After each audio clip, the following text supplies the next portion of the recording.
mu mawulire agakagwawo breaking news, amawulire agatali malungi eri gavumenti ya General Yoweri Kaguta Museveni n'abamu ku bakozi mu gavumenti eyo. Embeera eyongera kugenda mu maaso n'okubeera ng'eyonooneka nga bw'ozze ng'owulira agwa abadde atugoberera. Twakuwadde amawulire oluvannyuma lwa gavumenti y'eggwanga erya United States of America omukulembeze yakalayira Donald John Trump oluvannyuma lw'okuba nti bagadde era ne bakulozinga obuyambi bwonna obubadde busindikibwa mu mawanga ag'enjawulo nga n'eggwanga Uganda mweriri. Obuyambi buno nga bubadde buyitira mu kitongole kya America ekigabirizi ky'obuyambi naddala ebweru w'eggwanga eryo. Ekitongole kino kiyitibwa USAID oba United States Agency for International Development. Kaakati wuliriza gyawunye dda.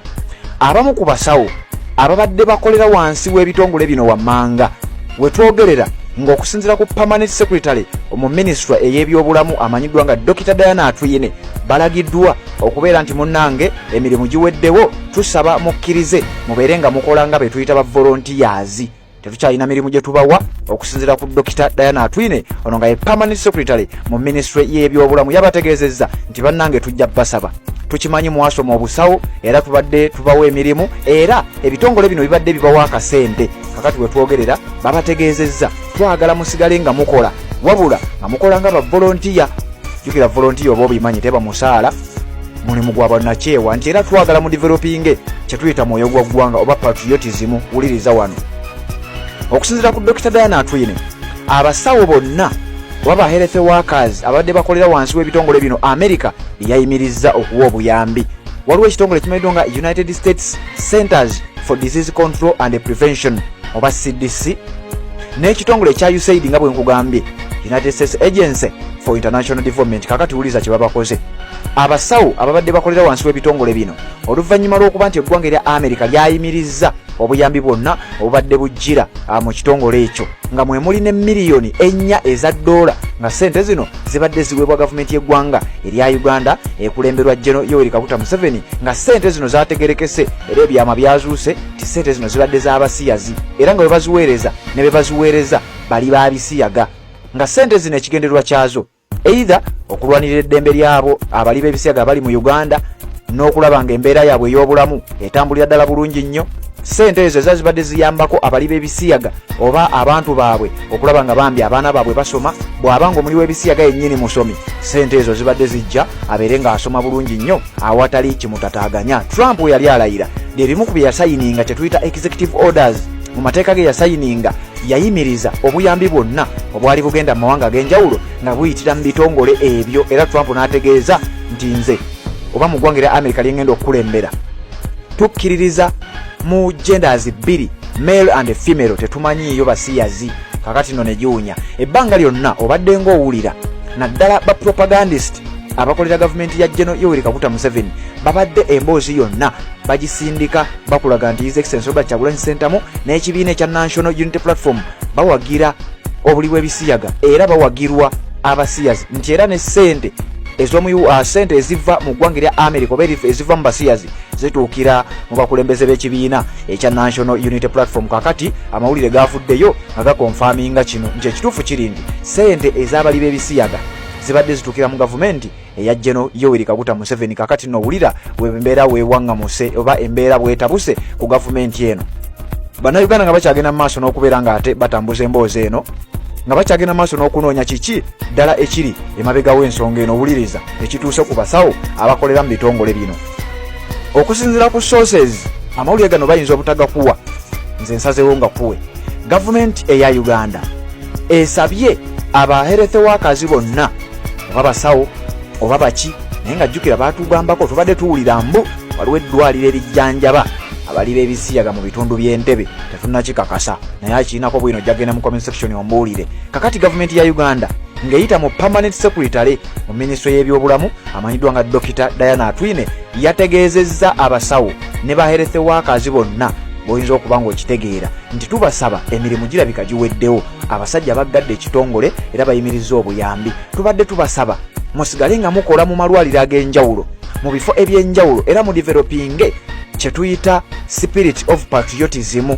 Mubeere ne mwoyo gwa ggwanga wadde tewali musaala tekyali sente zijja mubeere nga mutukolera nga mukolera gavumenti. Wuliriza nga batugamba nti the government of Uganda has urged health care workers affected by the recent suspension of the US funded programs to continue working as volunteers in the spirit of patriotism as it engages Washington to resolve the crisis.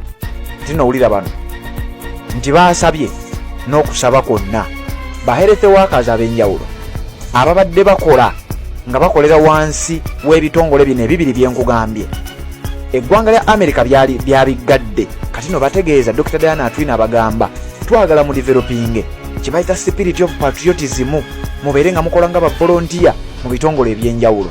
In a letter dated January 30th, Health Ministry Permanent Secretary Dr. Diana Atwine directed all staff supported by the U.S. Centers for Disease Control and Prevention (CDC) and USAID to halt work following an executive order issued by the U.S. President Donald J. Trump.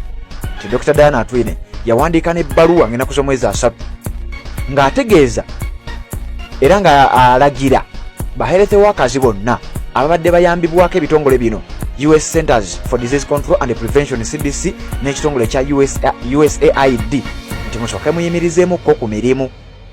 The order led an immediate pause on all US government grants, loans and financial assistance programs in Uganda. Kino kiddiridde okupozinga okuyimiriza obuyambi bwonna sente zonna ezibadde zigabibwa na buli nsonga yonna oba amabanja agabaddewo wakati w'eggwanga lya Uganda n'eggwanga lya America nga bayita mu kitongole ekimanyiddwa nga USAID n'ekitongole kiri ekimanyiddwa nga CDC. Kakati gavumenti egamba tukyayina mbeera musooke muyimirize okukola wabula babagamba titubasaba mu developing ekyo tuyita spirit of patriotism mubeere nga musobola okutukolera musobola okukolera ebitongole bya gavumenti ebyenjawulo nga ba volunteer. The suspension has disrupted critical health services as many programs including HIV/AIDS treatment, maternal health initiatives and malaria prevention are heavily reliant on US funding. Banange wuliriza nti okuyimiriza abasawo kuno kireetedde services ez'enjawulo ezibadde zifunibwa abalwadde ab'enjawulo nga mwemuli n'abalwadde ba siriimu nti abalwadde ba siriimu bano bambi n'endwadde endala naddala ensonga z'ebyokuzaala abakyala abazaala n'ebirala bifaanana bwe bityo babadde baliraayinze nnyo ku buyambi obuva mu kitongole kino oba buva mu ggwanga erya America nga buyita mu bitongole bino ebibiri. Ebitongole mbikugambye ekimu bakiyita Centers for Disease Control and Prevention n'ekitongole kya USAID eggwanga erya United States of America. Sente ezibadde ziva mu bali b'ebisiyaga nga zigenda mu gavumenti ya General Yoweri Kaguta Museveni baazisazeekera baaziyimiriza. Kakati bino byonna ne bijja nti abalina akawuka akamukenenya n'abali mu nsonga ez'ebyokuzaala maternal health nabo abalina obulwadde obwa malaria ababadde bafuna obuyambi obwa malaria babadde bafuna nnyo obuyambi okuva mu ggwanga lya United States of America nga sente zino zijjanga eziyamba abali b'ebisiyaga. Kakati bano bategeeza ti sente zino zayimiriziddwa era bannange obuzibu bwazze dda. Bategeeza abasawo oba abakozi mu bitongole bino ti bannange mutuyambe mu developing kye bayita spirit of patriotism mubeere nga musobola okukola mu government agencies ez'enjawulo nga ba volunteers. Wuliriza, healthcare workers under these programs now face uncertainty over their salaries and operations. Nti abakozi ba health workers ababadde bakolera wansi wa programs zino bambi bagenda kufeesinga embeera etali nyangu naddala misaala gyabwe ne operations badde bakola. Dr. Diana Atwine said the government is working on integrating essential services into the national healthcare system to minimize disruptions.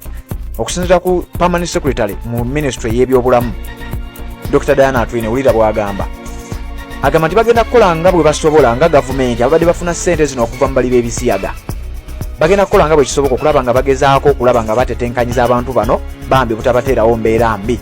In the meantime, she encouraged affected workers to remain on duty without pay.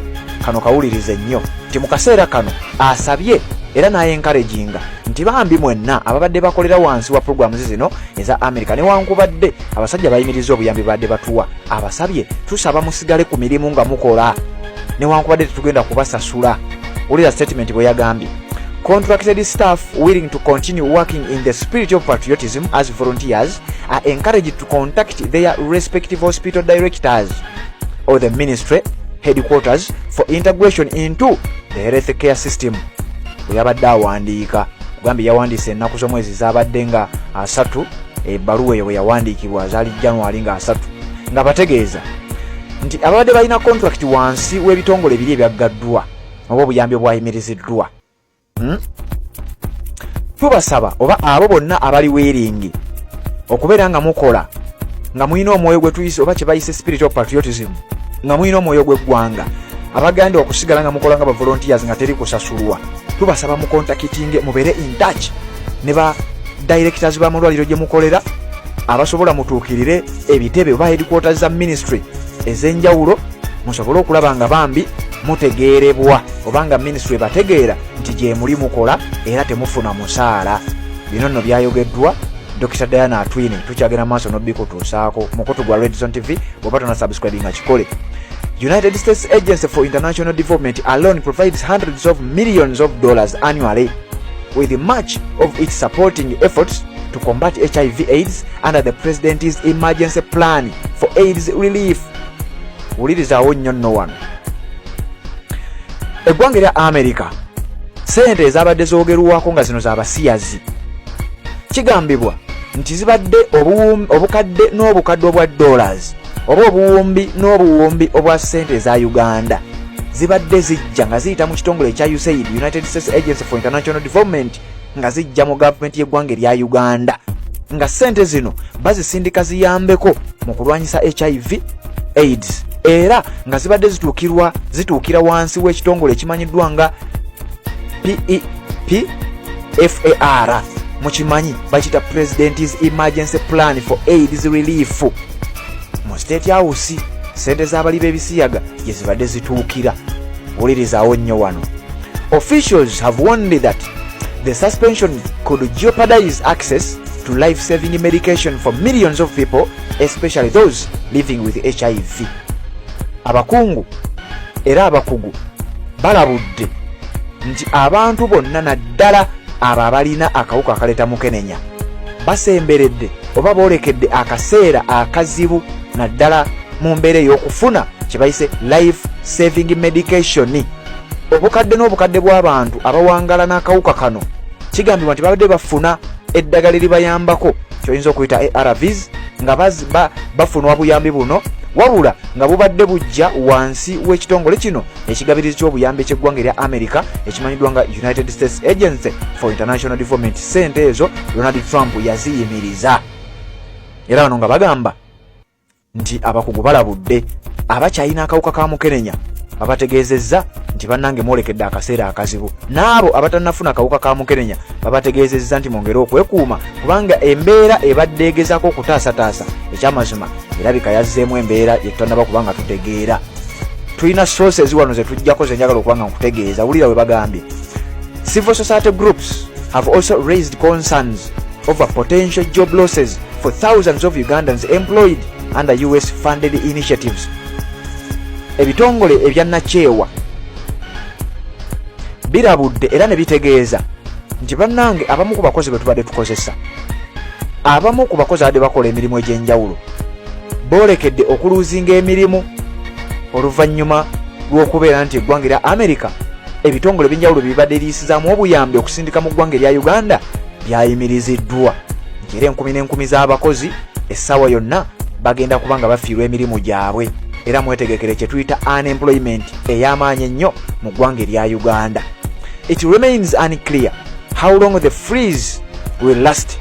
Nti tetunnaba kutegeera era tekinnaba kutegeerekeka Donald Trump kubanga ajjukira bwe yabadde ayimiriza obuyambi buno embeera teyagifudde permanent, bayimirizzaamu okumala akaseera. Kati bano bagamba nga tetunnaba kumanya okupozinga obuyambi kuno kugenda kutwala bbanga ki. Tulina okubanga tweraliikirira kubanga tetumanyi bigenda kukoma ddi. However, no wano nga bagamba but the Ugandan government says it is engaging with US authorities to find a solution. Mu gavumenti y'eggwanga erya Uganda eri mu kukuba mavi, eri mu kwegayirira gavumenti y'eggwanga erya United States of America okulaba nga bambi babatetenkanyiza. Ategeeza Uganda tuli banaku, mwagaddewo obuyambi tetulina kyakukola, mutuyambe bambi mutuyiyizeyo engeri endala. Gavumenti y'eggwanga erya Uganda eri mu kwegayirira ginnaayo eggwanga erya United States of America babayambe babeere nga babatetenkanyizayo embeera endala wabula kisusse tetumanyi kikigenda kuddako. However, whether health workers will heed the call to work for free amid economic hardships remain to be seen. Newankubadde bino byonna weebiri, newankubadde gavumenti y'eggwanga erya Uganda egezaako okutuukirira era okuteekawo empeera zonna era bagezezaako okudyekadyeka n'okukonvinsinga ababadde abakozi mu bitongole bino ebyenjawulo bambi bakkirize babeere nga bakola ku bwerera watali musaala. Kigambibwa nti tewaliwo kabonero kalaga nti abantu bano banakkiriza okukola era embeera obubonero bwonna bulaga titwandifiirwa abakozi ate n'abakozi bandifiirwa emirimu kubanga tuleka tugenda kusobola kusustaininga. Permanent Secretary wa Ministry y'ebyobulamu Dr. Diana Atwine yategeeza nti abakozi ba health workers abadde bakolera wansi w'ebitongole bino United States Centers for Disease Control and Prevention CDC n'ekitongole kya USAID United States Agency for International Development bagira bakola mu nkola ey'obwannakyewa. Tetulina ssente zigenda basasula wabula musooke mukole nga teri musaala. Tomanya tujja kulaba ki kye tuyinza okuba nga tubakolera. Mukutu gwa Red Zone TV yonna gy'osinzira okuba nga gy'otulabira ate naba kubanga osubscribinga kikole. Bw'amaze okusubscribinga genda mu comment section teekayo obubaka tujja kuba nga tutambula nabo. Genda ku Facebook otufollowing kubanga gye tuli tukolerayo. Genda ku TikTok nayo obeere nga ate ofollowing omukutu gwaffe era nayo tubeerayo nga tukuweereza tuwuliziganye mu updates eziddako. Tugenda kukuleetera ensonga eno. Jjukira emikutu gy'amawulire mu ggwanga erya Uganda, TV stations, radio stations, newspapers, ne ba bloggers, ne ba government apologists babadde ensonga eno bagivuga nga bakugamba His Excellency Robert Kyagulanyi Ssentamu n'ekibiina ekya National Unity Platform bawagirwa abasiyazi era ssente ze bakozesa ziva mu bali babisiyaga. Mu mwaka oguwedde gavumenti y'eggwanga erya Uganda yayise etteeka erivumirira ebisiyaga era eribiwera ne balaga nti ebisiyaga musango gwa naggomola baali bataddemu n'ekibonerezo ekyakalabba. Mu mwaka gwa 2013 baleeta etteeka lyerimu nga liraga nti gavumenti y'eggwanga erya Uganda ewanyisa ebisiyaga. Kakati we twogerera ate ebintu bibakyukidde, amazima gatandise okuvaayo, eggwanga likizudde, bannansi bakizudde, ebyama bizuuse. Gavumenti ya General Yoweri Kaguta Museveni ebbanga lyonna babaddenga bakozesa ssente ez'abali b'ebisiyaga nga zifiira ddala mu ggwanga erya United States of America nga ziyita mu kitongole ekimanyiddwa nga USAID oba United States Agency for International Development. Kakati nno naawulira tuwuliziganye mu updates eziddako.